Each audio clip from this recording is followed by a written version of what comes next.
The Enclave began as the scattered remnants of the pre-war United States government, a group that refused to accept that the world had ended and instead clung to the idea that they were still the rightful leaders of the nation. Even after the bombs fell, they believed they were the only ones who deserved to inherit the earth, holding tightly to a dream of restoring America exactly as it was before everything collapsed. Their main headquarters before the Great War was hidden deep beneath the oil rig out in the Pacific, a massive structure that survived the nuclear fire because it sat far from the mainland.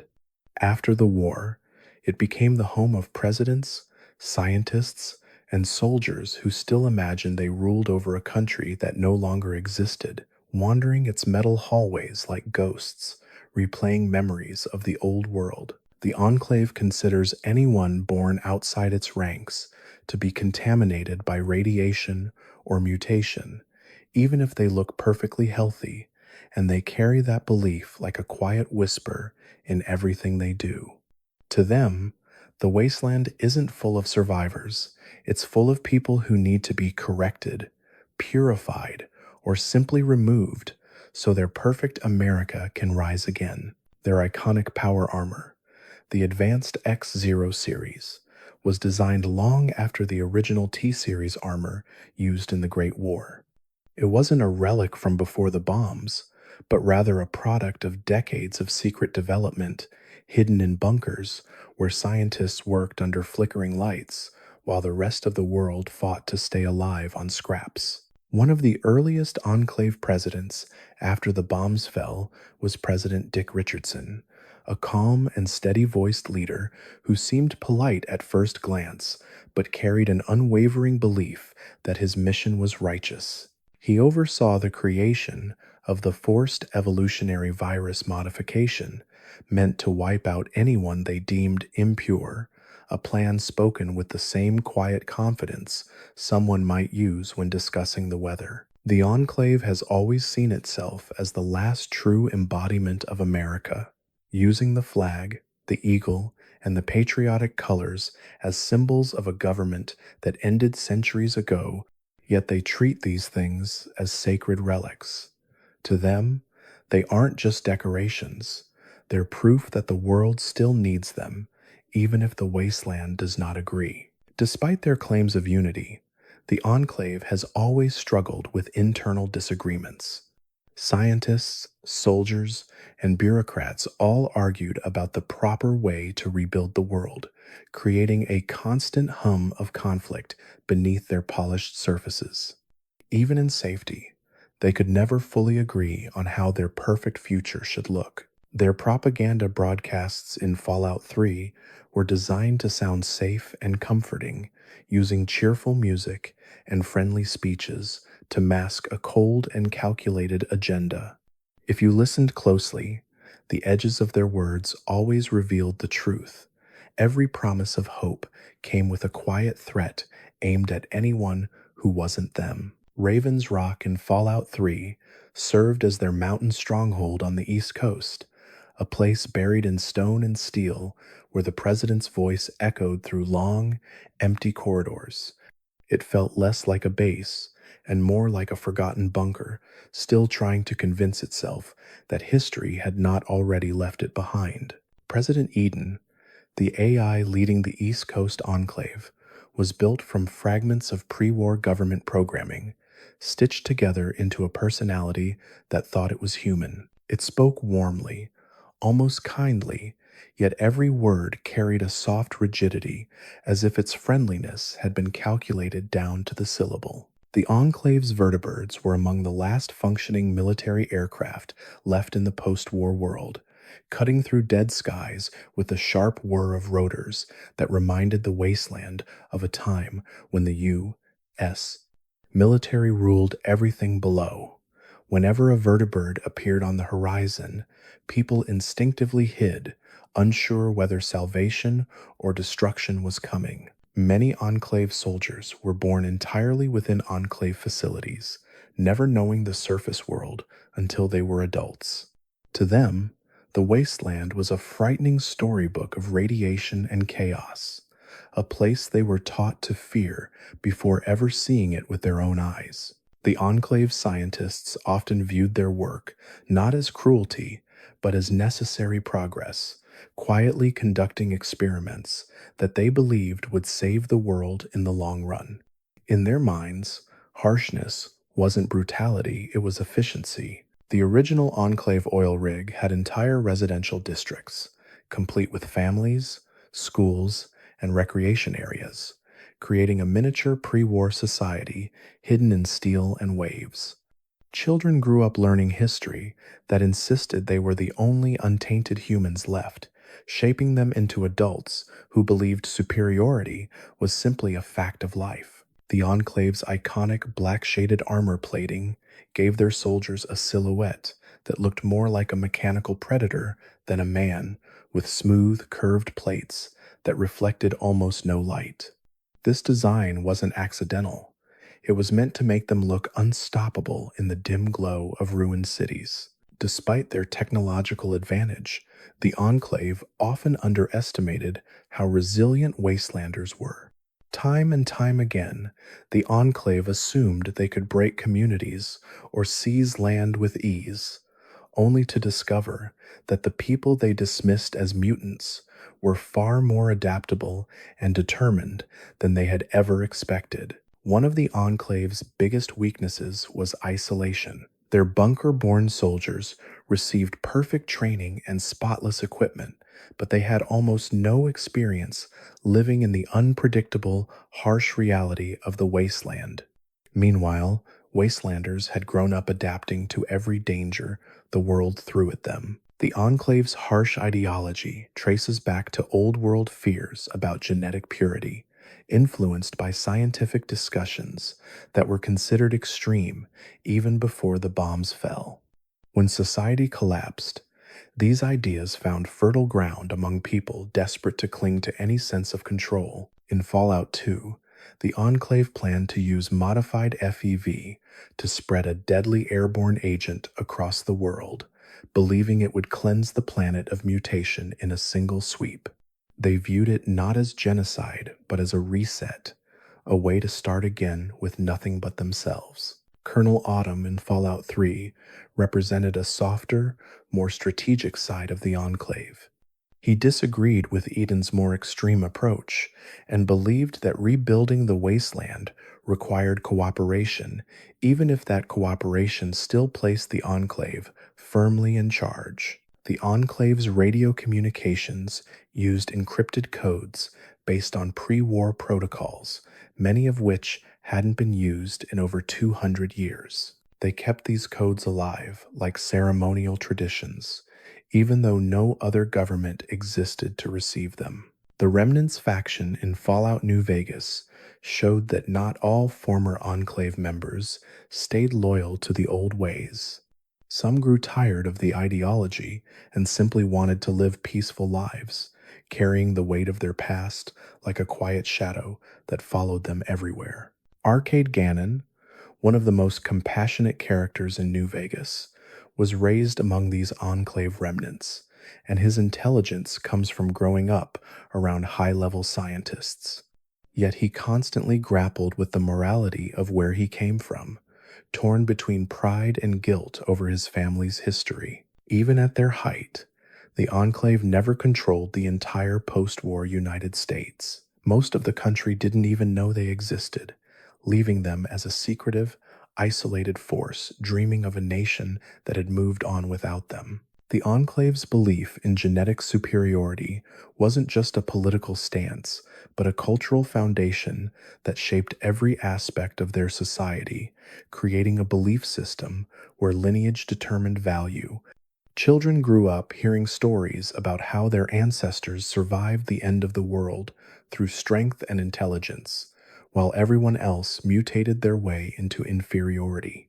Over time, this belief became so normalized that most Enclave citizens never questioned it, embracing it with the same comfortable certainty someone might have about the sky being blue or the sun rising each morning. When the Chosen One destroyed the Enclave oil rig in Fallout 2, It wasn't just a military defeat, but a cultural shattering, like cutting down the tree that held their entire world together. The survivors scattered like seeds thrown into the wind, each clutching whatever pieces of ideology and memory they could save. For many of them, the wasteland felt impossibly vast, and the idea of rebuilding without their fortress of steel felt like walking into a world made entirely of unfamiliar shadows. One of the Enclave's most formidable strengths was their access to pre-war schematics that no wasteland faction had ever seen. They preserved blueprints, research notes, and strategic databases in giant archive rooms where glowing terminals hummed softly in the dark. These archives gave them the ability to recreate technology the rest of the world had forgotten, allowing them to build weapons and armor decades ahead of anything in the open wasteland. The Enclave scientists often lived in controlled environments where the air was filtered, the water was purified, and nearly every object was sterilized before use. For people who had never breathed dust from the wasteland or tasted water drawn from a rusted pipe, the outside world felt alien and frightening.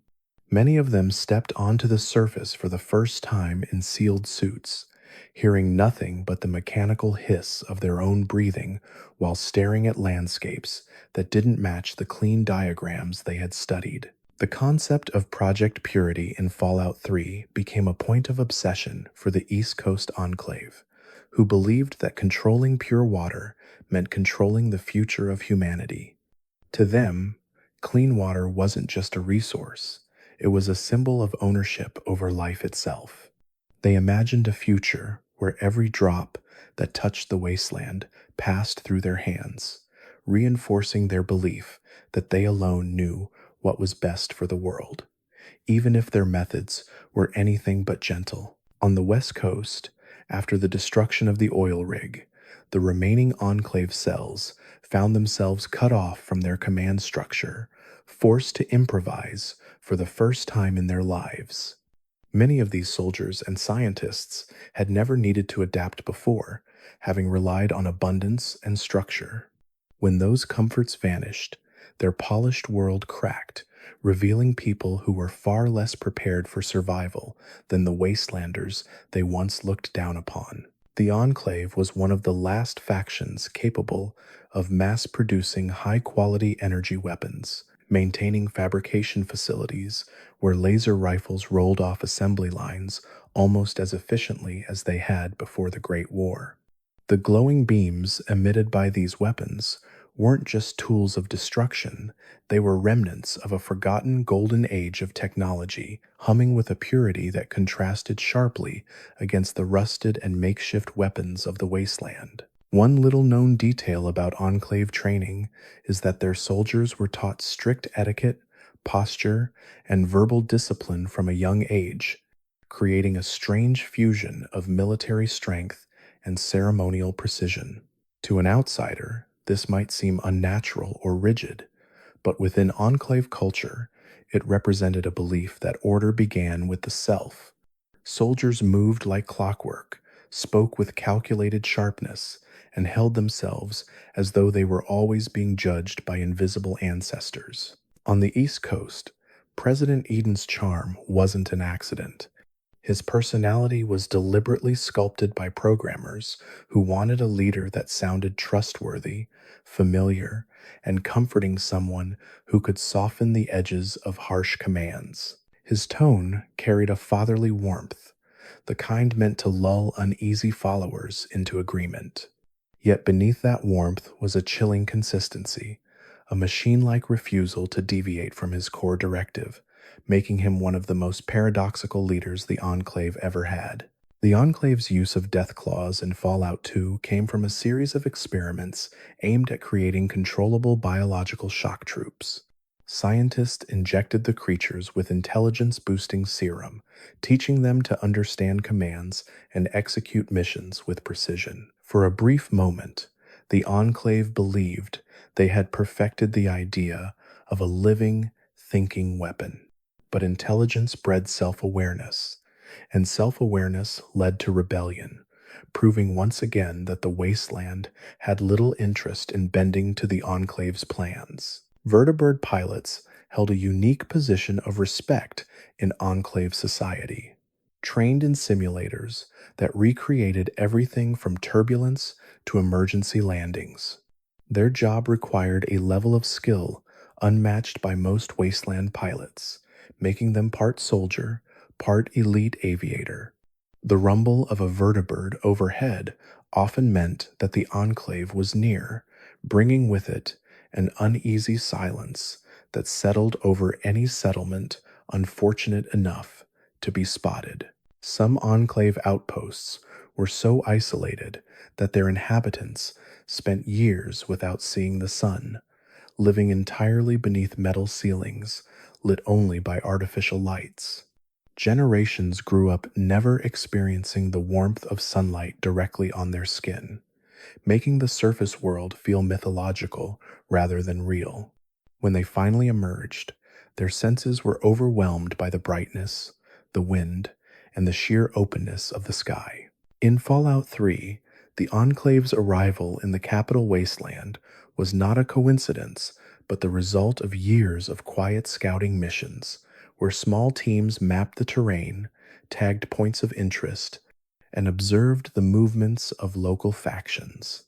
By the time the Enclave appeared in force, they had already built a mental map of the region, treating it like a territory they were destined to claim. The remnants in New Vegas struggled with their identity after abandoning the Enclave name. Some wanted to forget everything, burying their armor and past affiliations beneath the sands of the Mojave. Others clung to the ideals they were raised with, but softened them, acknowledging the world didn't match the rigid stories they had been told. The Mojave became a mirror, reflecting versions of themselves that they had never been allowed to explore before. The Enclave's iconic eagle and stars logo represents a stylized version of the pre-war Great Seal of the United States. While much of the wasteland barely remembers what the old world looked like, the Enclave preserved these symbols meticulously, treating them like sacred artifacts.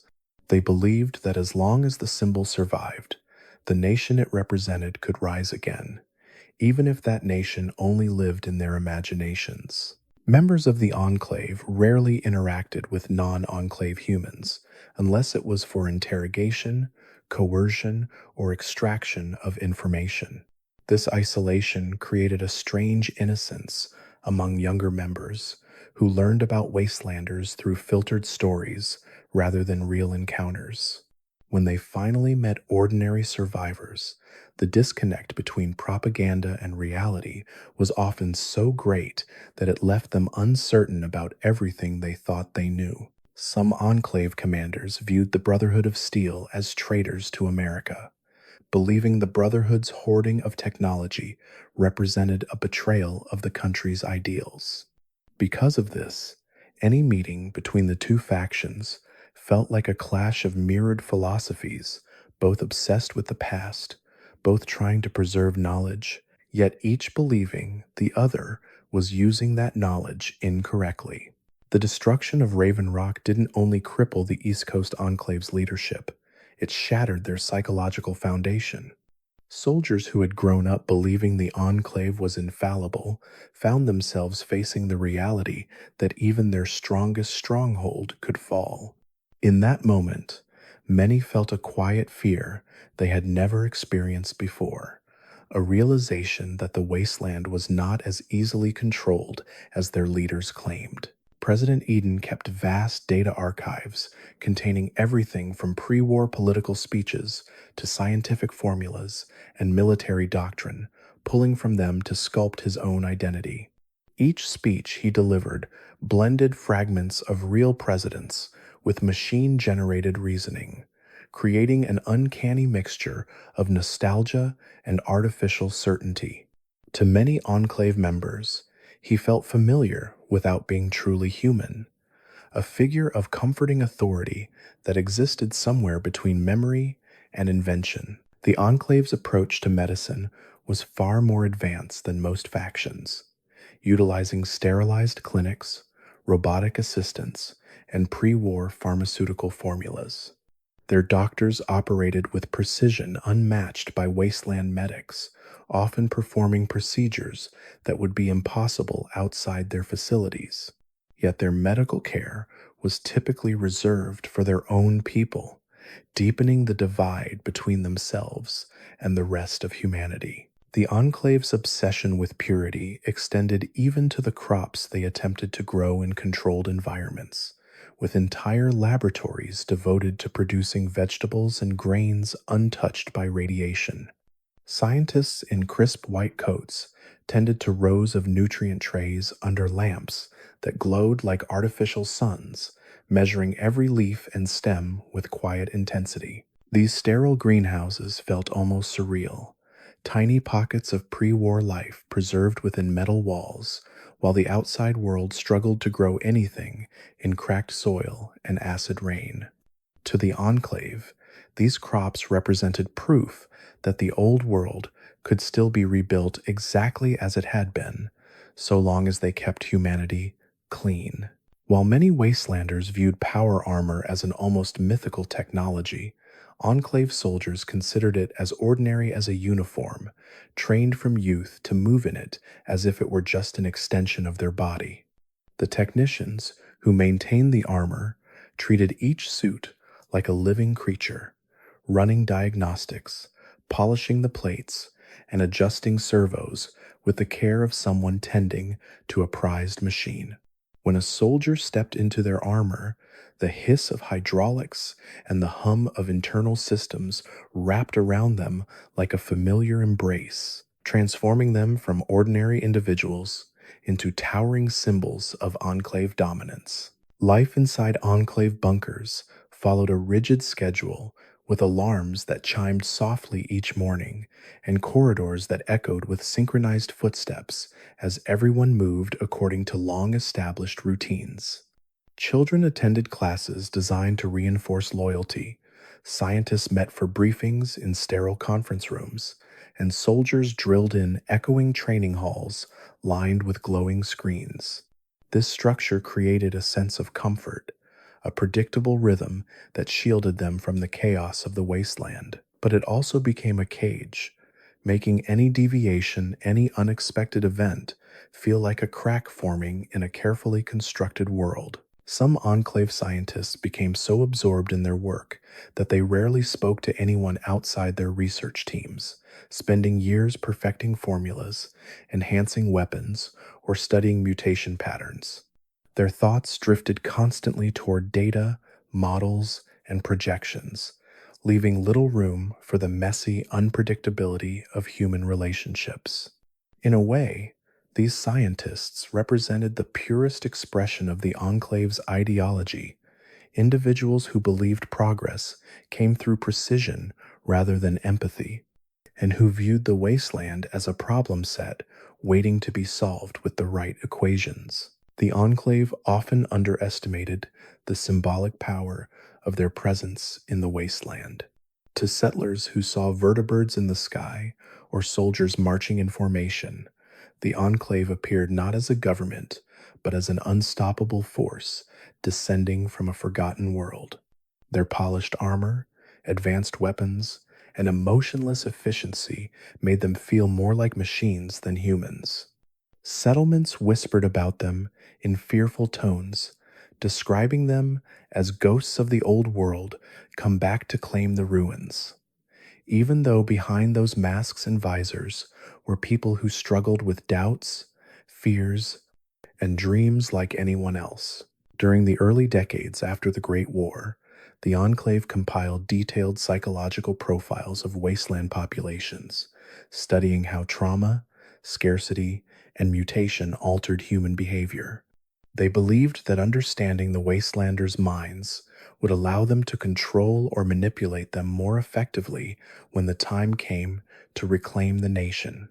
These studies were stored in encrypted archives that read more like catalogs of perceived flaws than humanitarian research, reinforcing the idea that the Enclave saw the rest of humanity not as equals, but as subjects to be analyzed and corrected. Some Enclave officers maintained private journals where they wrote down their frustrations about life inside the organization, quietly questioning decisions they would never dare challenge in public. These journals often revealed a side of the Enclave rarely seen individuals worn down by the monotony, isolation, and moral contradictions of their mission. Many of these officers wondered whether the wasteland truly needed saving in the harsh way the Enclave envisioned, and whether their dream of restoring America was built on foundations that no longer matched reality. The Enclave's energy reactors were small marvels of pre war engineering, humming deep beneath their bases with a soft rhythm that echoed through the metal floors.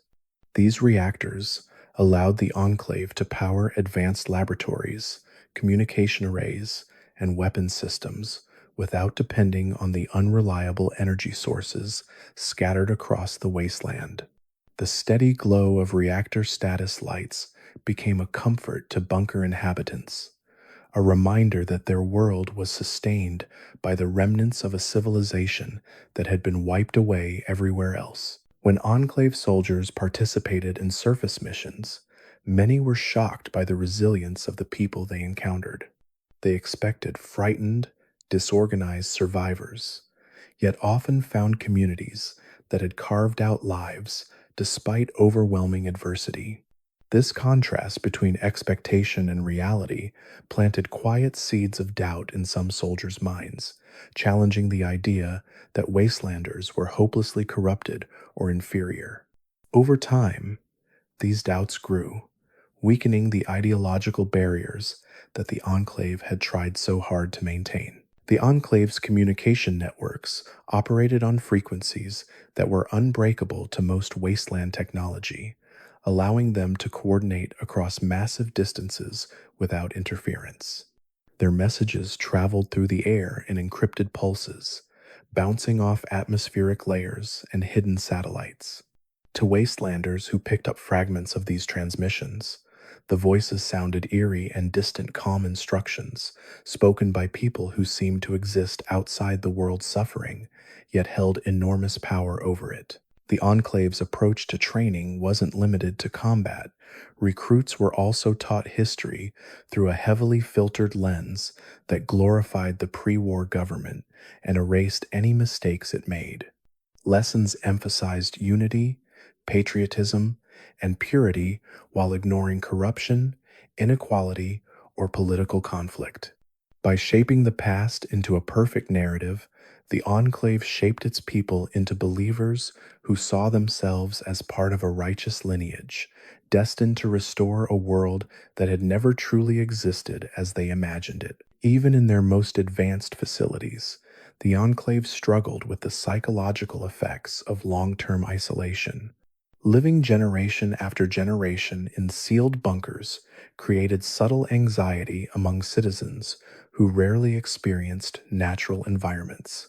Some reported feeling uneasy near windows or open spaces, their minds overwhelmed by the idea of a world without walls.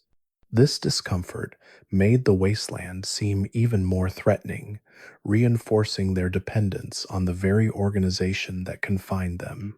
After the collapse of the West Coast Enclave, several splinter groups attempted to rebuild small versions of their old society in hidden locations, salvaging whatever technology and knowledge they could. These outposts often lacked the resources to maintain their strict standards, forcing members to improvise in ways that contradicted Enclave ideology. Over time, many of these splinter groups slowly faded into the wasteland, their identities eroded by necessity rather than choice. One of the most fascinating aspects of the Enclave is how deeply they believed the United States government would one day return to power under their guidance, even though centuries had passed since the Great War. This belief acted like a quiet flame that kept their hope alive, illuminating their dark bunkers with visions of parades, flags, and restored cities.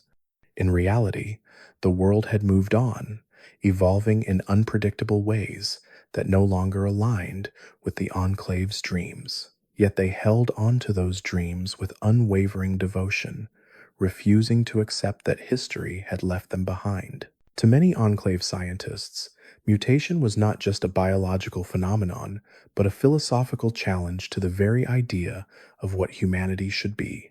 They viewed radiation altered DNA as an affront to the natural order and believed their mission was a noble one to correct, refine, and restore the purity they thought humanity had lost.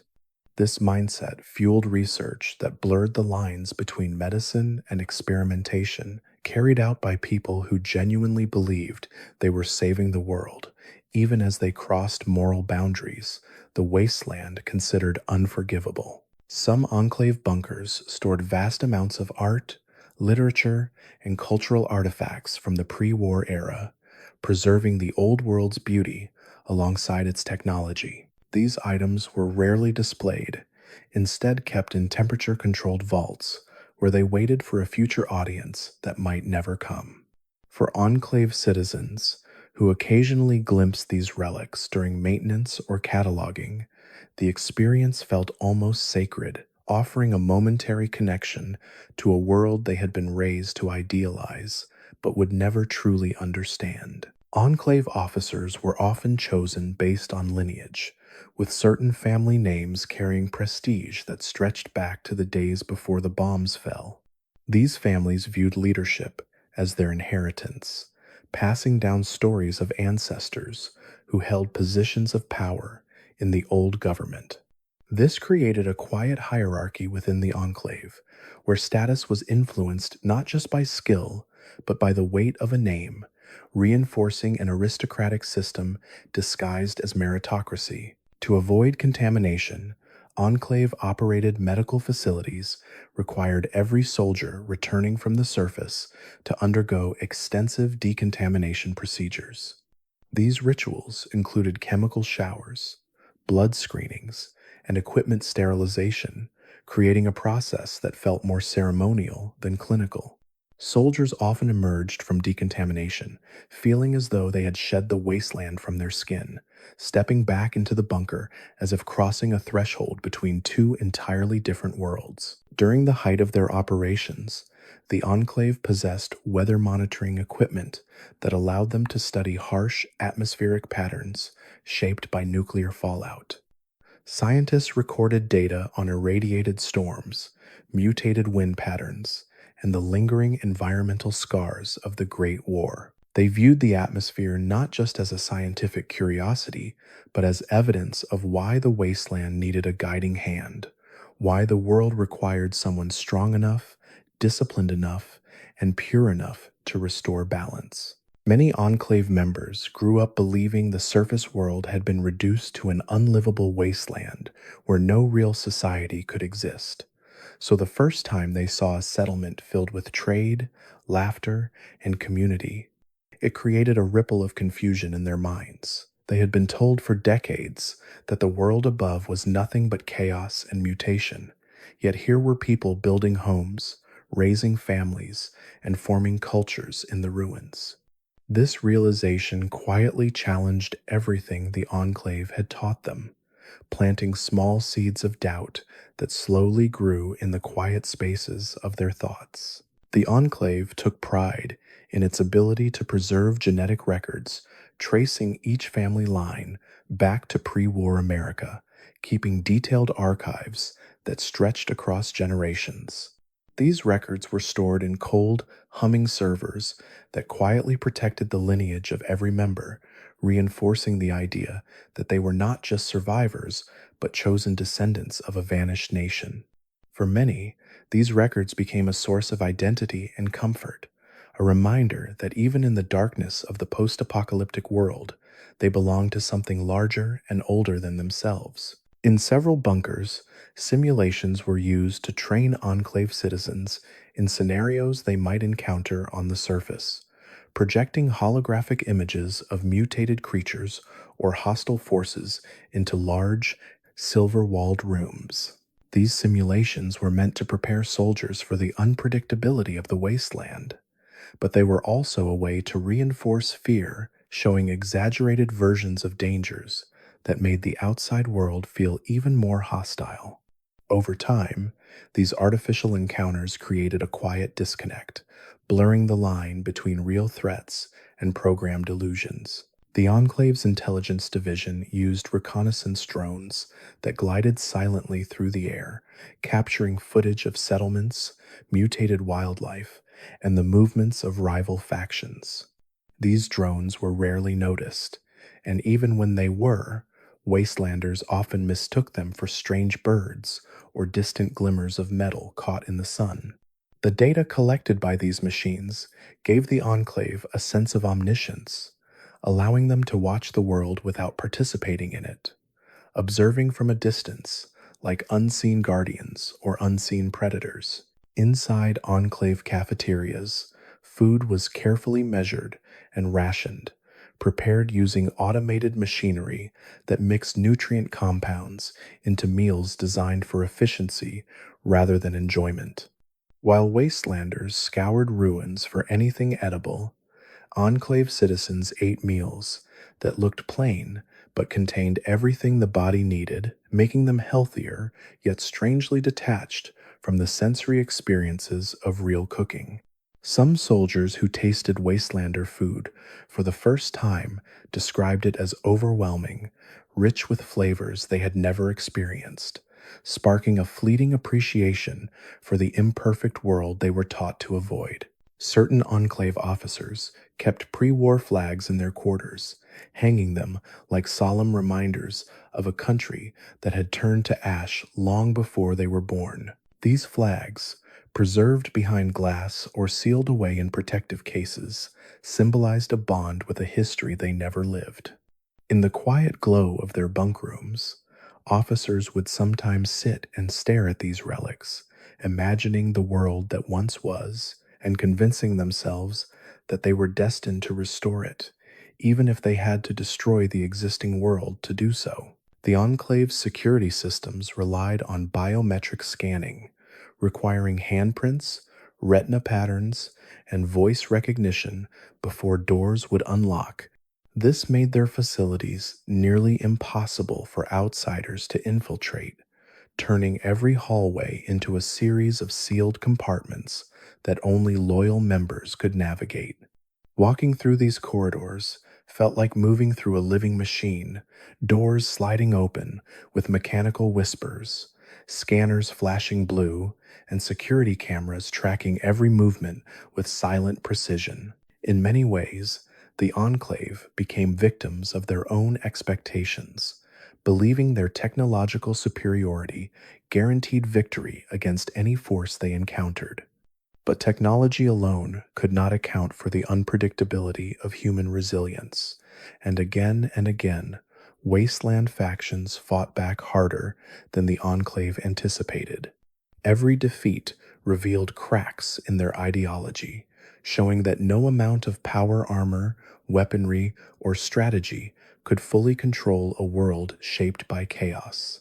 Some Enclave pilots decorated the interior panels of their vertibirds with small drawings or inscriptions, adding touches of personality to the otherwise sterile metal surroundings. These decorations were often simple little stars, initials, or quick sketches, but they revealed a human side rarely seen in public. When turbulence shook the aircraft or missions stretched long into the night, these markings became comforting reminders that even within the strict machine of the Enclave, individuality found small places to grow. The Enclave kept detailed dossiers on wasteland factions like the Brotherhood of Steel, the NCR, and various raider clans, analyzing every strength and weakness with clinical precision. These reports were updated constantly, creating living documents that reflected the changing politics of the wasteland. Yet despite all this knowledge, the Enclave often failed to understand the emotional bonds that held these factions together, the loyalty, the shared suffering, and the fierce determination that no data could fully quantify. During rare downtime, Enclave citizens sometimes gathered in common rooms where old world entertainment carefully preserved holotapes of shows, music, and movies played softly on mounted screens. For children especially, these recordings shaped their imagination of pre war life, painting a picture of a world full of energy, color, and optimism. These moments created a fragile link to humanity's past, contrasting sharply with the rigid hierarchy and cold discipline of Enclave society. One of the Enclave's lesser known projects involved studying mutated wildlife to understand how radiation reshaped biology, leading to experiments that attempted to replicate or control those changes. Some scientists believed mutation held the key to adaptability, while others viewed it only as something to eradicate. These conflicting ideologies created quiet tensions within research teams, dividing them into those who embraced the possibilities of mutation and those who feared it deeply. When President Eden spoke over the radio, his voice carried a calm authority that felt soothing even when delivering threats or ultimatums. His tone seemed crafted to inspire trust, as though he were a mentor rather than a machine. Many Enclave soldiers found comfort in his words, unaware that the warmth in his voice was an illusion created by programming designed to evoke loyalty and obedience.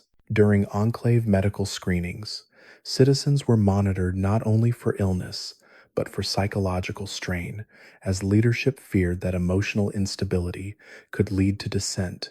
These evaluations included memory tests, reflex measurements, and subtle questioning to gauge loyalty. While framed as routine checkups, these screenings acted as a quiet net that caught anyone whose thoughts drifted too far from acceptable ideology, reinforcing control without ever needing to raise a weapon. The Eastern Enclave's relocation efforts required immense logistical planning, with convoys of armored vehicles transporting equipment, weapons, and personnel across dangerous terrain. These movements were executed at night to avoid detection, the headlights dimmed and the engines muffled beneath layers of sound-dampening armor. Traveling in these convoys felt surreal, like moving through a world that had fallen asleep, the wasteland stretching silently on both sides of the road while soldiers pondered their purpose in the darkness. Some Enclave scientists became fascinated by the idea of rebuilding American cities exactly as they once were, drafting architectural plans that recreated old skylines with astonishing detail. These blueprints included everything from transportation routes to window designs, capturing a dream of restoration so precise that it bordered on obsession. Yet the wasteland was no longer a blank canvas, and no amount of planning could erase the natural evolution of a world that had reshaped itself without their permission. When the Enclave captured wastelanders, they conducted interrogations using methods that emphasized psychological manipulation over physical force, believing fear and uncertainty were more effective tools than violence. These interrogations often took place in quiet, dimly lit rooms where the hum of machines filled the silence, and the interrogators spoke in calm, emotionless tones that made their intentions feel even more unsettling. Many prisoners left these rooms with a deeper understanding of the Enclave's power and a deeper fear of what that power could become. To maintain morale, the Enclave occasionally celebrated old world holidays like Independence Day, though these celebrations felt ceremonial rather than joyful. Soldiers stood in formation, officers delivered speeches, and archival music played through crackling speakers. For a moment, the bunker felt connected to a forgotten era, wrapped in a kind of patriotic nostalgia. Yet beneath the surface, many participants felt disconnected from the meaning of these traditions, honoring a country they had never experienced firsthand. In some remote enclave bunkers, children grew up hearing the stories of the Great War not as tragedy, but as a necessary sacrifice, a cleansing event that opened the path for their eventual rise. These stories painted the pre-war government as noble and unwavering, ignoring the flaws and fears that contributed to the world's downfall. By shaping the past into a heroic narrative, the Enclave shaped its future leaders into individuals who viewed devastation as destiny rather than caution. The Enclave rarely allowed civilian settlement near their bases, fearing contamination or ideological corruption, so many of their bunkers were surrounded by miles of empty landscape. This isolation created an eerie silence around their facilities, with the only sounds being wind against metal and the distant hum of generators.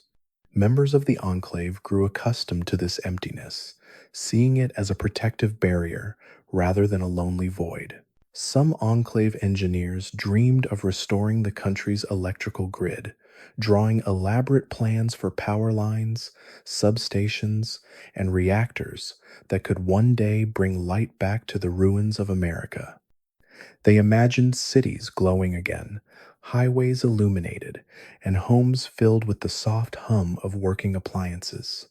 But these dreams depended on a world ready to accept Enclave leadership, a world that would willingly embrace their strict vision, a world that never truly existed beyond their imagination. Many Enclave officers viewed their mission not as domination, but as stewardship, believing they were the only ones who could guide humanity through the ashes of the world. In their private reflections, they imagined themselves as custodians of a broken nation, protectors standing between civilization and permanent collapse.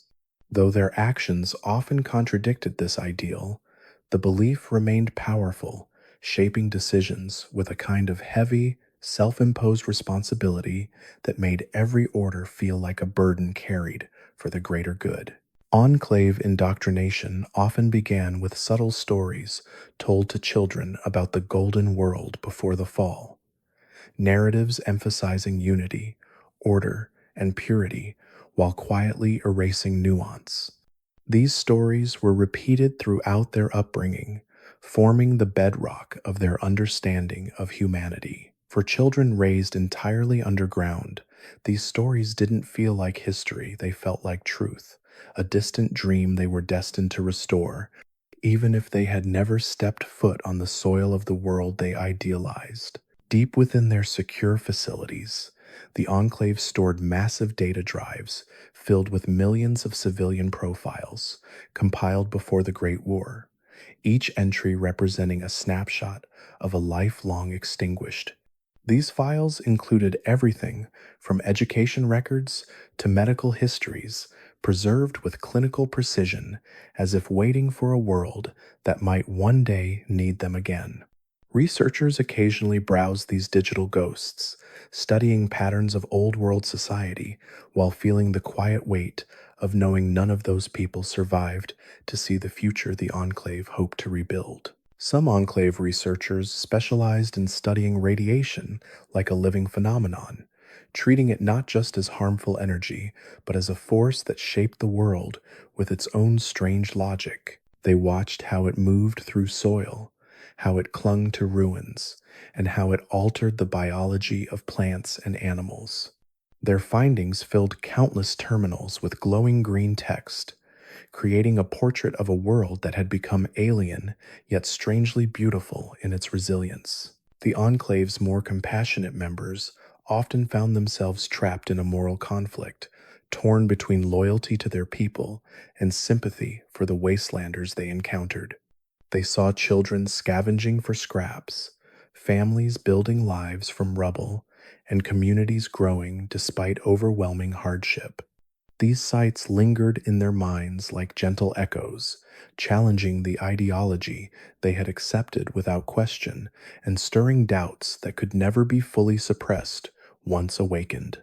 In some secret archives, Enclave historians documented accounts of pre-war political tensions, economic struggles, and military decisions that led to the Great War, painting a far more complex picture than the idealized version taught to recruits. These classified records acknowledged mistakes, corruption, and human flaws that contributed to global collapse, yet they remained hidden from the general populace. Leaders feared that revealing the truth would fracture the foundation of enclave identity, so the full story of America remained locked behind password protected terminals. Occasionally, the enclave attempted to rebuild relationships with old allies, corporations, defense contractors, scientific groups that no longer existed. They sent encrypted messages into dead airwaves, hoping for replies from voices that had been silent for centuries. These transmissions drifted across the ruined landscape like digital ghosts, reminders that the Enclave still clung to the idea that somewhere, somehow, remnants of the pre war world might still answer their call. Some Enclave medical teams experimented with advanced prosthetics and cybernetic implants meant to restore functionality to injured soldiers, using technology that far surpassed anything available in the wasteland. These procedures were delicate and required sterile labs, robotic assistance, and precise calibration. For the few who received them, the experience was transformative, blending flesh and metal into something both familiar and alien, a quiet symbol of how far the Enclave was willing to go in pursuit of perfection. Enclave tactical training emphasized not just combat proficiency, but emotional control, teaching soldiers to suppress fear, hesitation, and empathy during missions. Instructors drilled them through high pressure simulations while monitoring heart rates and neurological responses, praising those who maintained calm even under artificial fire. Over time, this conditioning created individuals who could walk through chaos with steady breathing and unblinking focus, yet often struggled to navigate ordinary human emotions when off duty. Some enclave bunkers incorporated small hydroponic gardens, not for food production, but for morale, giving citizens a chance to see living plants in person. These gardens were filled with carefully tended flowers, mosses, and small shrubs illuminated by gentle artificial light. For many, these tiny pockets of green became sanctuaries, quiet refuges where they could momentarily escape the metallic monotony of bunker life and feel a sense of connection to a natural world they rarely saw. The Enclave often repurposed old world satellites, using them to monitor vast stretches of land and gather atmospheric data. From high above, they observed dust storms, irradiated weather patterns, and the slow spread of vegetation returning to abandoned regions. These orbital perspectives gave them a sense of ownership over terrain they had never set foot on, reinforcing the belief that the wasteland was theirs to reclaim, reshape, and rule. In the minds of many Enclave leaders, wastelanders had lost touch with the ideals that once defined America. They viewed raiders, scavengers, and settlers as fractured reflections of humanity's failures, believing only the Enclave could restore unity. But this perspective blinded them to the truth. The wasteland's strength came from adaptability, cooperation, and the ability to find hope in small places, qualities the Enclave struggled to understand from within their rigid, airtight world. Some Enclave facilities maintained full libraries of pre-war science textbooks, legal documents, and engineering manuals, preserving knowledge that had become priceless in the wasteland. These books sat on shelves for generations, read by children who saw them not as historical documents, but as windows into a world of order and structure. While wastelanders learned through trial and error, Enclave citizens learned through carefully curated knowledge that shaped their worldview into something both informed and deeply limited. The Enclave viewed their power armor not just as equipment, but as a uniform of destiny, a symbol of superiority that elevated its wearer above the chaos of the world. Soldiers often performed maintenance rituals with almost ceremonial reverence, polishing the armor's plates and checking each servo with meticulous care. When they stepped into the suit and felt the servos activate, They weren't just preparing for battle, they were stepping into a role that carried generations of expectation. Some disillusioned Enclave members, who fled to the wasteland, described their first night under the open sky as both terrifying and liberating. The stars felt impossibly vast, the air too cold, the silence too unpredictable. Yet over time, many of them came to cherish the freedom, the unpredictability, and the sense of possibility, realizing that the outside world was not the poisoned void they had been warned about, but a place filled with potential to build something new. Enclave archivists were trained to preserve documents with extreme precision, wearing gloves and using specialized tools to handle fragile pre-war materials. They cataloged everything from old maps to medical reports, ensuring that even the most mundane pieces of paper were digitized and stored for future generations. These efforts created a vast archive of human knowledge, yet the Enclave's strict ideology prevented much of it from ever being used to improve life beyond their own walls. One of the most haunting aspects of Enclave life was the quiet expectation that sacrifice was inevitable, that their mission would demand losses, hardships, and difficult choices. Leaders spoke of sacrifice with calm certainty, as though it were a natural part of patriotism. This mindset shaped generations of soldiers who marched into danger, believing their struggles were not only justified, but necessary for the restoration of a world they were raised to avenge. Some Enclave scientists believed that rebuilding America required not just technology, but a complete psychological reset of humanity, a cleansing of memory that would allow society to start fresh without the trauma of the Great War. They imagined programs that would gently rewrite the past, replacing memories of destruction with visions of unity and order. Though these ideas never left the confines of theoretical documents, the very existence of such plans revealed how far the Enclave was willing to go in reshaping not only the world, but the minds of the people who would inhabit it. In rare moments of vulnerability, Enclave soldiers stationed on the surface sometimes admitted to feeling overwhelmed by the vastness of the open world, a space so different from the narrow, predictable corridors of the bunkers. The sky seemed too large, the wind too unpredictable, and the horizon too distant to fully understand. Yet, with time, some found quiet comfort in these unfamiliar sensations, discovering a sense of peace in the gentle rustling of dead grass or the slow fade of evening light across shattered landscapes. The Enclave maintained strict rules about emotional expression, encouraging composure and discouraging vulnerability, believing that stability stemmed from restraint.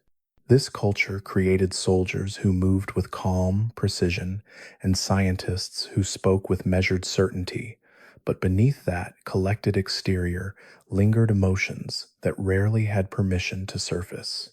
These suppressed feelings often emerged quietly in private spaces, in journal entries, in whispered conversations, in moments of solitude where no cameras watched and no superiors listened. Some Enclave engineers dreamed of restoring old world infrastructure such as railways and highways, laying out plans for a seamless network that would reconnect the country.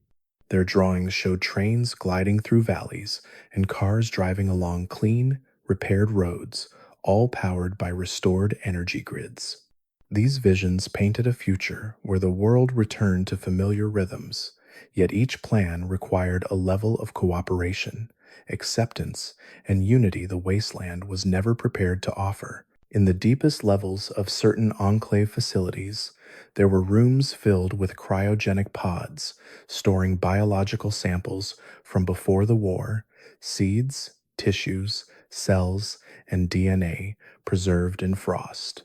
These samples represented the Enclave's backup plan for a future where nature could be restored to a pre-war state, free from mutation or radiation. Scientists tended to these chambers with a reverence normally reserved for sacred relics, knowing that within these sterile containers lay the potential rebirth of species long lost to nuclear fire. The Enclave often used music from the old world during training sessions, broadcasts, and morale programs, choosing melodies that evoked patriotism, calm, or nostalgia. For many citizens raised inside bunkers, these songs became their emotional connection to a past they had never experienced, filling them with longing for a world they only knew through recordings. Over time, these melodies took on a mythic quality, echoing softly through corridors and becoming the soundtrack of a nation remembered more fondly than it had ever truly existed. Some high ranking Enclave officials kept old world diaries written by ancestors who lived before the bombs fell, passing them down through generations like treasured heirlooms. These diaries described ordinary life school routines, morning commutes, birthday celebrations, and reading them often filled their descendants with a bittersweet ache. The pages became a reminder that the world they fought to recreate had not been defined by grandeur or purity, but by small, human moments that no amount of technological power could ever fully restore. During deep isolation, some Enclave members developed a fascination with wasteland radio broadcasts, secretly tuning in to listen to music, chatter, and the unpolished voices of everyday survivors. These broadcasts felt raw and imperfect, yet strangely alive, offering glimmers of humanity that contrasted sharply with the controlled tone of Enclave communications. Listening in secret became a small act of rebellion for some, an acknowledgement that the world outside their ideology was far richer and more complicated than they had been told. Certain Enclave patrols reported seeing wasteland settlements celebrate small moments of joy bonfires, community meals, makeshift festivals, and these observations often lingered in their minds far longer than the outcomes of missions. The contrast between the rigid discipline of bunker life and the spontaneous warmth of wastelander gatherings made some soldiers question the nature of happiness, wondering whether the Enclave's vision of order could ever create the same quiet, authentic sense of community. In the final years of their influence, the Enclave faced a growing divide between hardline traditionalists and members who believed cooperation with wastelanders was the only path forward. This ideological split created tension across ranks, with both sides convinced their vision was the only true way to restore America. These divisions weakened the organization from within, revealing that even those who preached unity were not immune to fragmentation. Many Enclave medics treated wasteland diseases out of pure scientific curiosity, fascinated by illnesses shaped by radiation, scarcity, and mutation. These conditions were unlike anything seen in pre-war medical textbooks, offering challenges that required improvisation and new techniques. Though the Enclave rarely shared this knowledge, the research they produced mapped out the medical history of a world transformed by catastrophe, creating records of suffering and survival that stretched far beyond their own borders. Some Enclave defectors spoke of how difficult it was to unlearn the ideology they had been raised with, describing it as untangling a knot that had been tied around their mind since childhood. They had been taught to categorize the world into pure and impure, worthy and unworthy, and breaking these mental patterns took years of slow, deliberate reflection. The wasteland became both a teacher and a mirror, challenging them to rebuild their understanding of humanity from the ground up. In the final days of the Enclave's presence in the capital wasteland, many soldiers and scientists felt an unspoken dread, sensing that their strength was slipping away despite their technology and discipline. Their bases grew quieter, their missions more desperate, and their leaders more strained as the organization that once felt invincible confronted the reality of collapse. Yet even as their world crumbled, some clung to the belief that their cause would someday rise again, sustained by a faith older than the wasteland itself. Though the Enclave fell in most regions, their ideology did not end with them. Scattered documents, abandoned bunkers, and forgotten data caches still lie hidden across the wasteland, waiting for curious minds or dangerous ones to discover them.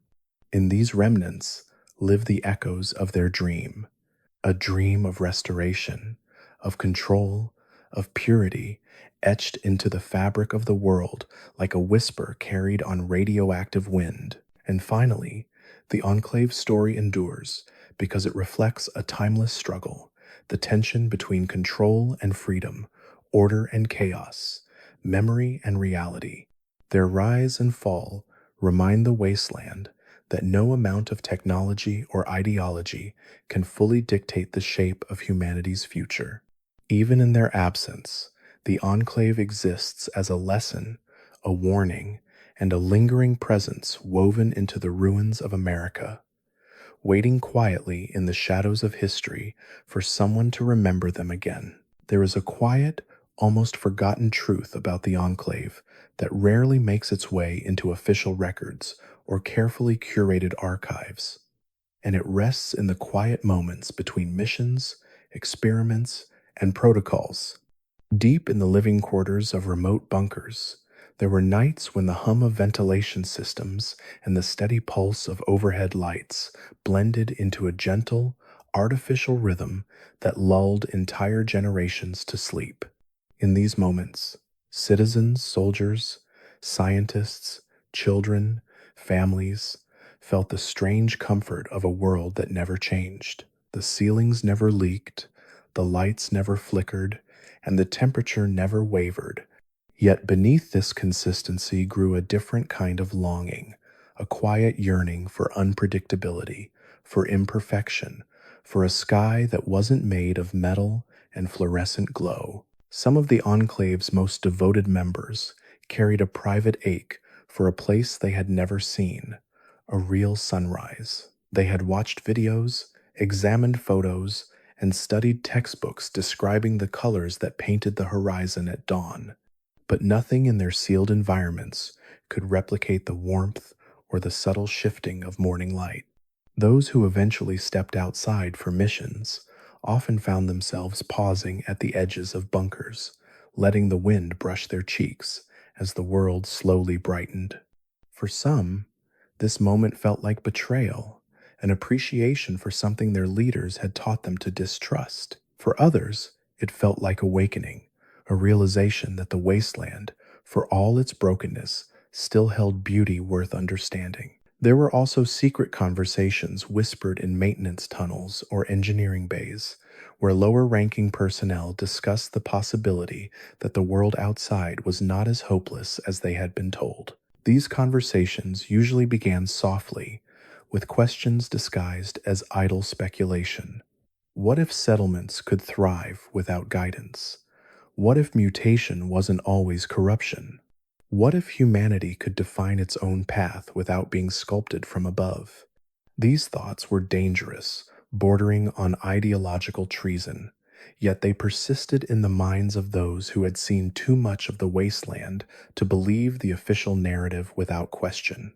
In these quiet exchanges, you could sense the birth of doubt, a gentle push against a rigid worldview that had shaped them since birth. There were Enclave engineers who spent countless hours staring at blueprints, not because they were required to, but because the lines and shapes reminded them of a world where structure made sense.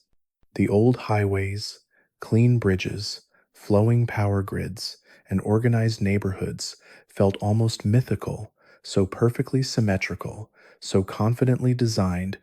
They imagined what it would be like to walk through cities that functioned without fear of raiders or radiation storms, communities where people gathered in parks instead of fortified compounds. These dreams did not always align with Enclave doctrine, but they represented something deeper, a longing for peace rather than dominance, for harmony rather than control. Some soldiers, after years of service, developed a strange appreciation for the subtle sounds of the wasteland, the crunch of dry soil beneath their boots, the distant cry of mutated birds, the whisper of wind through abandoned ruins. These sounds contrasted with the measured hum of machinery they had grown up with, offering a raw, untamed soundtrack that stirred emotions they didn't quite know how to process. At night, when camps were quiet and stars shimmered across a dark sky they once feared, some felt the heaviness of their armor and wondered what it would feel like to sleep under open air, wrapped in nothing but the warmth of a campfire instead of the cold steel of a bunker. In the laboratories, researchers developed a habit of working late into the artificial night, illuminated only by the dim glow of terminal screens casting soft green reflections across their faces. They studied samples of mutated plants and animals, documenting the strange resilience that had blossomed in spite of devastation. Though Enclave doctrine dictated that mutation equaled impurity, some scientists privately marveled at how nature had adapted, reshaping itself into forms that were bizarre yet undeniably alive. They questioned whether humanity's survival required purification or adaptation.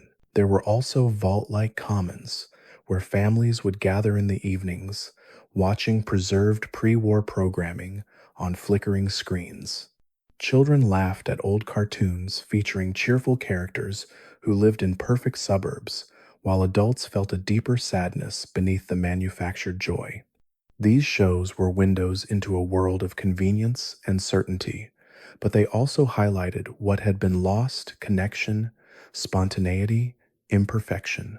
Over time, these artificial glimpses of the past created a strange nostalgia for a world that no longer fit the wasteland's reality. Some Enclave members, who eventually fled the organization, described their departure as stepping out of a dream. For so long, they had been guided by strict beliefs, narrow corridors, and filtered air, all wrapped in the promise of restoring a nation that only existed in memory. But the moment they crossed the threshold into the open wasteland, breathing air that was raw and real, they felt a sense of freedom so powerful it frightened them.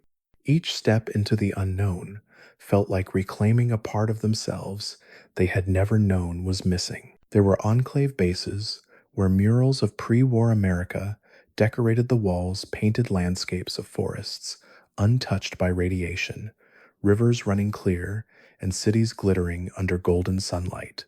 These images were meant to inspire loyalty, yet for many citizens they became something different: symbols of longing rather than motivation.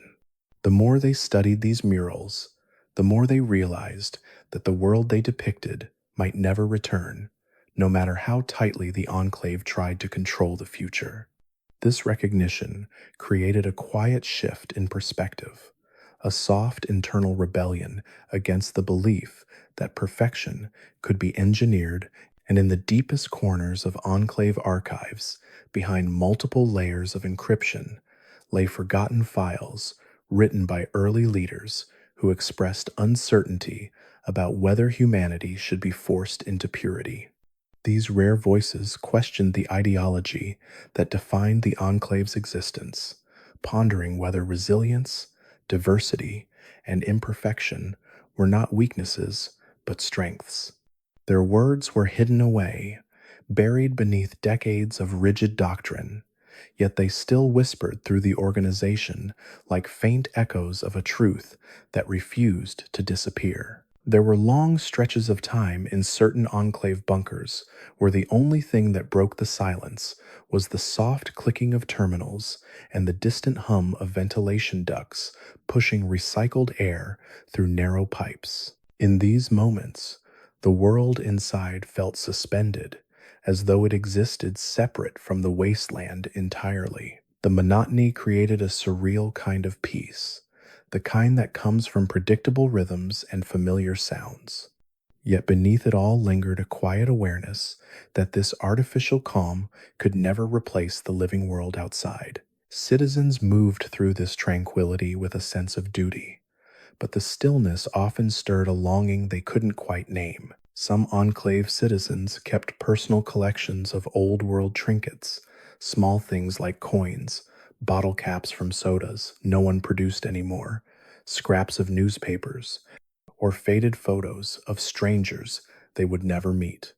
These items were technically discouraged, considered distractions from productivity, yet people kept them hidden in drawers or tucked beneath bunks. Holding these objects offered a fleeting connection to humanity before the war, a reminder that life used to revolve around small details instead of ideology and reconstruction. Over time, these trinkets became tiny anchors of individuality in a place that demanded uniformity. The Enclave's educators often described the wasteland as a place devoid of stability, a realm where danger lurked behind every corner and survival required constant vigilance. Yet when some members finally walked through ruined towns, they discovered something different: families sharing meals, merchants trading goods, and children playing in the dust. These scenes felt impossibly fragile, but undeniably real, challenging everything they had been taught. Standing among these improvised communities, Enclave members sometimes felt a strange warmth, as though witnessing a kind of resilience their own organization rarely acknowledged. Inside research labs, scientists sometimes caught themselves staring at samples of mutated spores or plants for far longer than necessary. They would watch how the cells responded to light, or how the roots twisted in unexpected patterns, realizing that nature had carved its own path through destruction. This resilience forced some to reconsider the idea that mutation was simply corruption. Instead, they saw evidence of life that refused to surrender, adapting with a creativity that no amount of engineering could replicate. These realizations were rarely spoken aloud, but they left quiet impressions deep within the minds of those who observed them. There were occasional power outages in older bunkers where the lights flickered and the humming of machines momentarily died, plunging the facility into a strange, eerie stillness. In those rare seconds, members became acutely aware of how heavily they relied on the enclosed structure surrounding them.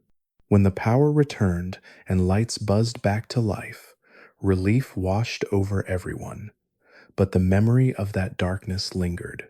It reminded them that despite all their technology, they were still vulnerable, still fragile, still human. Some Enclave officers found themselves mesmerized by the ruins of old cities during long distance operations. From a distance, the broken skyscrapers looked like silent monuments, standing tall despite centuries of decay.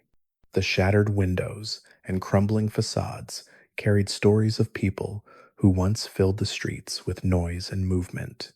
Gazing at these remnants, officers sometimes felt an odd kinship with the past, an understanding that they were walking among the bones of a dream far bigger than the Enclave itself. These quiet reflections often left them wondering whether rebuilding the world meant restoring it or learning from its fall. The Enclave occasionally intercepted radio signals filled with laughter, music, and casual conversation from wasteland settlements. These broadcasts were unfiltered, unpolished, and filled with life in its rawest form. Listening to them felt like overhearing a distant campfire gathering where people shared stories simply because sharing made the world feel less lonely. Some Enclave members found themselves listening longer than they intended, drawn not by strategic value, but by the warmth of human connection carried across fractured frequencies. There were times when children in Enclave bunkers asked their parents why the outside world was forbidden, why the sky was considered dangerous, or why wastelanders were treated as separate from them. These questions often left parents struggling for answers, forced to choose between doctrine and honesty.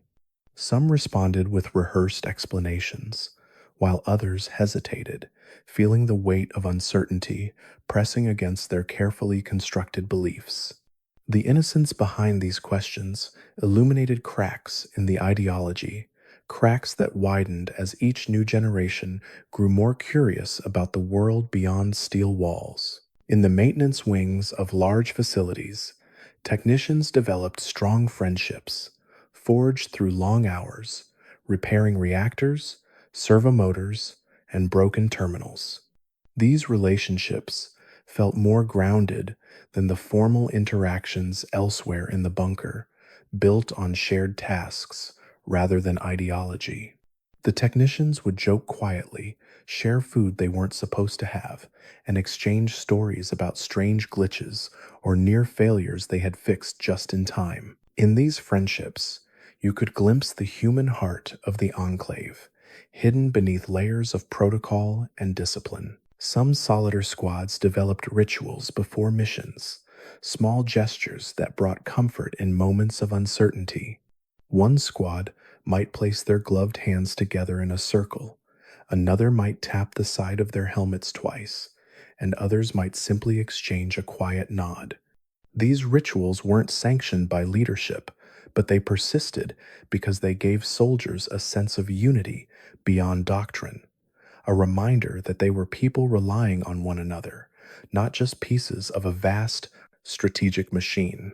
There were rare occasions when Enclave members encountered wasteland animals not as threats, but as quiet companions. Stray dogs with intelligent eyes, mutated birds perched on rusted beams, or small creatures digging through dusty soil. These moments felt strangely grounding. A soldier might stand still, watching an animal move with natural grace, feeling a connection to the world that training could never fully erase. These quiet encounters sparked emotions the Enclave discouraged, yet they persisted all the same. Sometimes, during long marches across irradiated plains, soldiers found themselves staring at patches of glowing fungi or luminescent moss spreading across the ground like tiny constellations. These living lights shimmered softly under the moon, casting eerie but beautiful patterns across the wasteland. For a few moments, the harshness of the world seemed softened, transformed into something delicate and strangely hopeful. These moments remained etched in memory, appearing in dreams long after the mission had ended. There were Enclave elders, survivors, who remembered the very first decades after the Great War, who spoke of the early years with a mixture of awe and sorrow. They described the desperation, the uncertainty, and the frantic effort to preserve what remained of the old world. Their voices carried a weight that textbooks never captured, filled with regret for opportunities lost and futures that never came to be. To younger members, these stories felt like folklore, yet the emotional depth behind them planted seeds of empathy that contradicted the organization's rigid worldview. And in some remote corners of the organization, there were individuals who dared to imagine a future where the Enclave did not rule the wasteland, but lived among it, sharing knowledge, offering help, and adapting alongside others rather than above them. These dreams were quiet and often dismissed as unrealistic, yet they represented a softer vision of what humanity could become.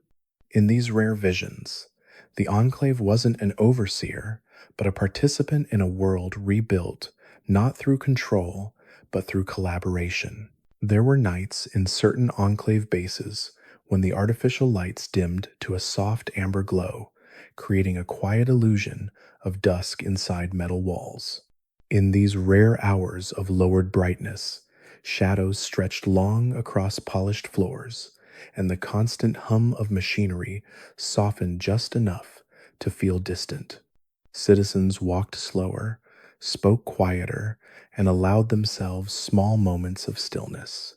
This simulated twilight became a gentle reminder that time passed even in a world where every hour looked the same. It offered a fragile space where people could exhale, reflect, and feel the faint echo of a world whose natural rhythms had been lost long before they were born. Some Enclave members found solace in routine exercises, not because they were required, but because movement helped quiet the noise inside their minds. Jogging through the same corridors day after day, hearing their footsteps sync with the muted thrum of power lines above, created a meditative rhythm that soothed anxieties they could never voice aloud. The repetition became a form of comfort, a way to anchor themselves in a life where so much was decided for them. Even the clang of weights in small fitness rooms became a familiar heartbeat of the bunker, steady and dependable. In heavily restricted sectors, researchers studied old world wildlife records, images, and videos of animals that had existed before the war reshaped the planet. Some felt deep sorrow seeing creatures that no longer roamed the earth, while others felt a cold determination to recreate them through genetic archives stored deep in frozen vaults. The more they studied these creatures, birds with outstretched wings, herds moving across grasslands, fish gliding through clear waters, the more they realized how much had truly been lost. Yet they also saw in these images a blueprint for what could one day return if the world healed enough. There were observation decks in some facilities with thick, reinforced windows that looked out onto the wasteland. Soldiers and scientists sometimes stood there in silence, watching dust clouds drift across the horizon or storms roll in like massive shadows. These moments offered a rare opportunity to witness the world without the filter of mission briefings or data logs. They could see the raw texture of the wasteland, the scars of nuclear fire, the strange beauty of mutated vegetation, the lonely ruins of towns long abandoned. For some, these sights stirred curiosity, for others, melancholy. But for all, they created a connection to the outside world that doctrine could never entirely sever. Inside the deeper archives, preserved music from the old world played through dusty speakers during late night cataloging sessions. Soft jazz, classical symphonies, and gentle acoustic songs drifted through the cold air, filling the space with melodies from a time when people still gathered in warm rooms and listened together. For archivists and assistants working in the quiet glow of terminals, these sounds felt comforting, almost intimate. The music carried echoes of laughter, joy, and creativity emotions that the bunker's sterile routines seldom awakened. There were stories passed quietly between long-serving officers about early Enclave expeditions that ventured far beyond their established territories. These tales described hidden valleys, untouched by radiation, mysterious bunkers belonging to unknown factions, and strange anomalies where the laws of nature seemed altered by residual energy from the Great War.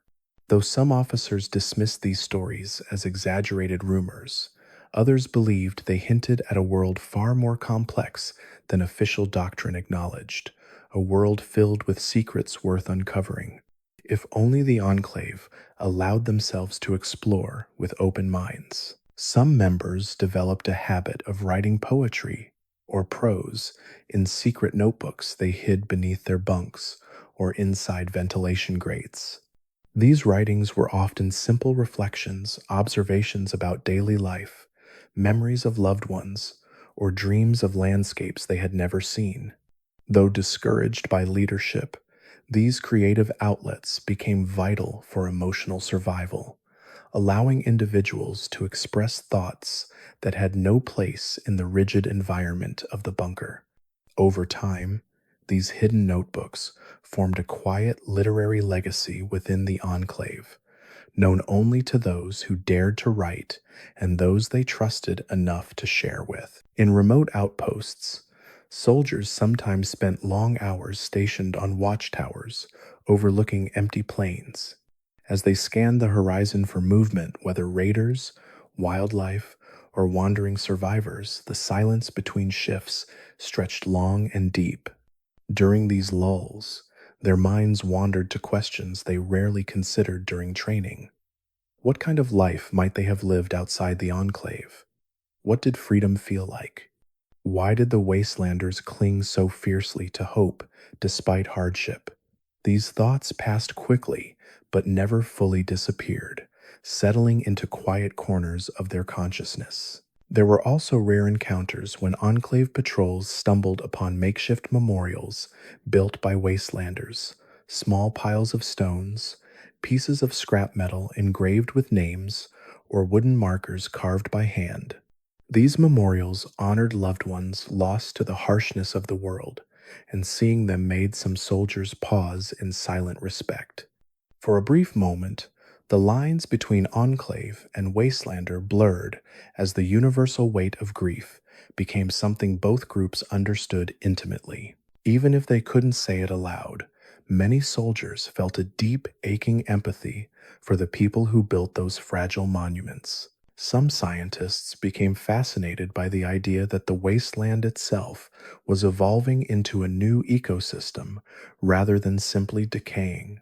They observed patterns in mutated flora and fauna, noting how certain species stabilized over time while others adapted rapidly to environmental pressures. These discoveries hinted at the possibility that nature, left to its own devices, might create a new balance entirely separate from pre-war expectations. This revelation challenged the fundamental Enclave belief that only purity could restore order, forcing scientists to question whether the wasteland was truly broken or simply different. In the communal dining halls, conversations often drifted to simple topics: meals, exercise routines, minor frustrations with equipment, yet beneath the casual talk lay unspoken truths. People were tired, people were curious, people were uncertain. The Enclave worked tirelessly to maintain an image of unwavering unity, but within these small, unsupervised exchanges, the humanity of its members shone through. You could hear laughter that wasn't forced, see smiles that weren't formal, and feel the warmth of connection that had nothing to do with ideology. There were training simulations that projected holograms of pre-war cities, bustling with artificial crowds and clean streets. Recruits practiced navigating these simulated environments, learning tactical maneuvers as if preparing to reclaim those streets for real one day.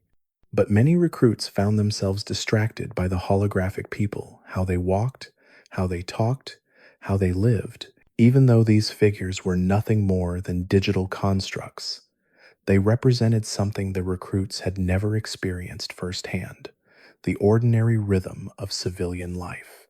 Watching these holograms felt like glimpsing a dream preserved in amber. Some Enclave members who eventually left the organization later described an unexpected emotion: guilt not for abandoning the Enclave, but for discovering that the world outside wasn't as monstrous as they had been taught. They felt betrayed by a narrative that had painted Wastelanders as hopeless, only to encounter communities full of compassion, humor, and resilience. This realization sparked a deep internal conflict, as if stepping into the wasteland meant stepping into the truth of humanity for the first time.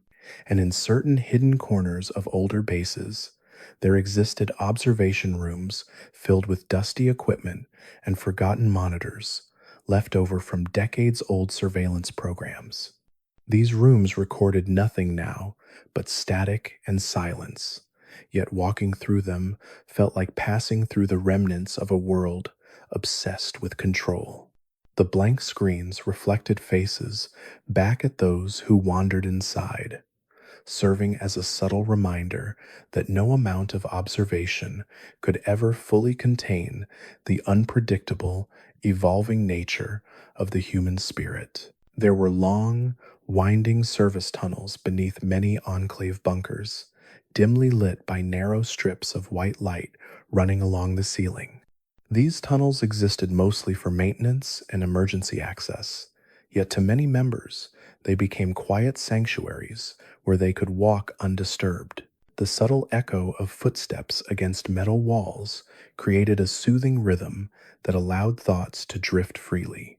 In these isolated stretches of corridor, far from watchful eyes and strict schedules, some people found the only moments where they could truly breathe, free from the constant presence of structure and expectation. Some Enclave members developed a fascination with pre war photography, studying faded images of ordinary life families posing in front of houses, friends laughing at picnics, people walking through parks with coffee cups in hand. These photos captured small, intimate moments of humanity that felt both foreign and comforting. For individuals raised in the enclosed, meticulously maintained environment of the Enclave, these images offered a glimpse into a world defined not by regulations or ideology, but by spontaneity, warmth, and the subtle joy of unplanned moments. They studied the expressions on the faces, the looseness in their posture, the softness of their smiles, trying to imagine what it felt like to live without walls. There were Enclave elders who remembered fragments of the world before the war sights, smells, and sounds that younger generations could only imagine. Some recalled the scent of rain on pavement, the feeling of warm sunlight on bare skin, the sight of vibrant cities alive with motion. These memories were shared sparingly, spoken with a kind of trembling reverence, as though they were describing dreams instead of experiences. To younger listeners, these tales felt like mythology, impossible to picture, yet deeply moving.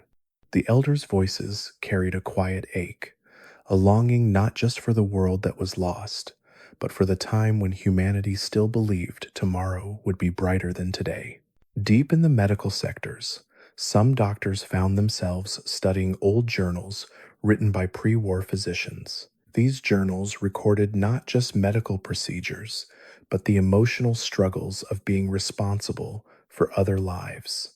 The doctors wrote about fatigue, fear, triumph, and the intimate weight of seeing both the fragility and resilience of the human body. Enclave physicians reading these journals often felt a profound kinship with the writers, realizing that despite the gulf of centuries and ideology, the core experience of caring for another person remained fundamentally the same. This connection created a small spark of empathy that transcended the sterile confines of Enclave doctrine. There were moments in remote outposts where the night sky revealed a clarity unknown in the old world, stars shining with piercing brightness, unpolluted by artificial lights or smoke. Soldiers sitting near outpost perimeters found themselves staring upward, mesmerized by the sheer density of starlight stretching across the dark canvas. For some, this sight stirred something deep within them, a sense of possibility, of vastness, of belonging to a universe far larger than the ruins of America. Even those who followed Enclave ideology without question could not fully ignore the quiet awe that settled over them beneath the cosmic glow. Some Enclave personnel developed small rituals of comfort that helped them cope with the strict rigidity of bunker life. A scientist might drink the same warm beverage every night before bed, finding calm in the familiar taste. An engineer might hum an old world tune while repairing machinery, using music as a reminder that life was more than protocols. A soldier might keep a lucky charm tucked inside their armor, a scrap of fabric, a smooth stone, a handwritten note, something to remind them they were human first, uniformed second. These rituals became tiny islands of individuality in a world built on conformity. In the communication wings, specialists sometimes picked up faint radio transmissions from settlements far beyond Enclave territory. These broadcasts were often broken, static-filled, and hard to decipher, yet they carried raw glimpses of human life wastelanders, sharing stories, arguing, laughing, or singing around makeshift radios. Hearing these unpolished voices created a strange sense of connection across the wasteland, like distant echoes of a family the Enclave insisted was lost. For many communication officers, these transmissions became secret comforts, small reminders that humanity endured in countless forms outside their structured world. Some who worked in the Enclave's botanical labs developed a deep affection for the plants they cultivated. They cared for each sprout with a tenderness that contrasted the cold efficiency of their surroundings. Watching a seed push through soil and unfold into a leaf brought quiet joy, a reminder that life continued even in places shrouded by concrete and metal.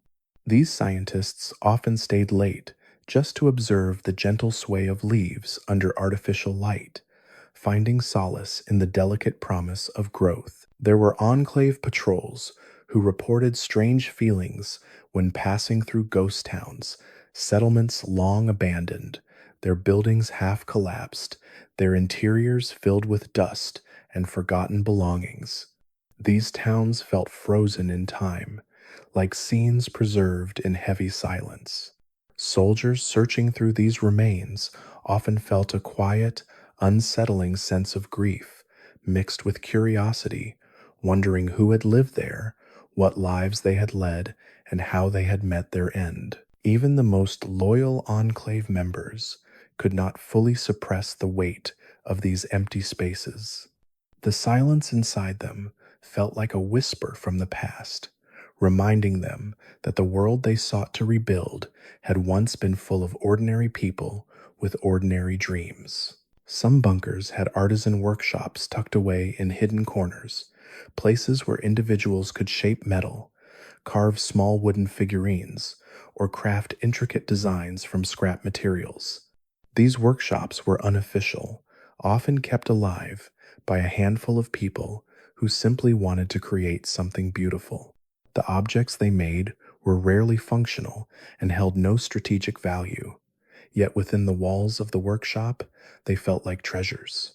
Creating these pieces allowed Enclave members to reclaim a small part of themselves untouched by ideology, a spark of imagination that refused to fade. There were occasions when Enclave scouts observed Wastelander families gathering around worn-out radios, listening to music that crackled through old speakers.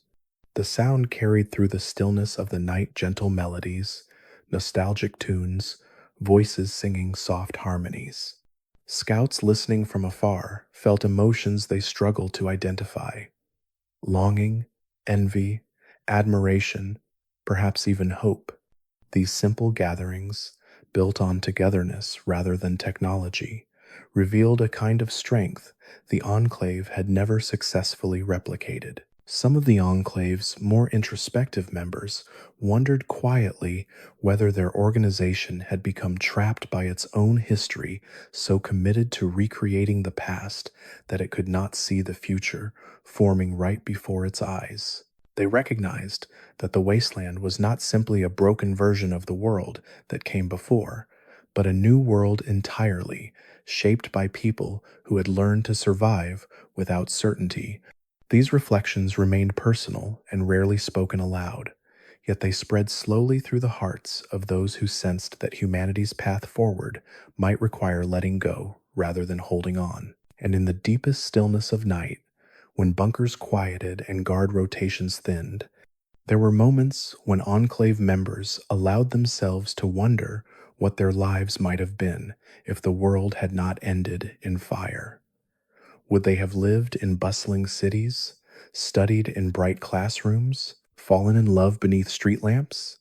These thoughts drifted like soft ghosts across their minds, bittersweet reminders that beneath uniforms, protocols, and ideology, they were human beings shaped by dreams no amount of doctrine could fully erase.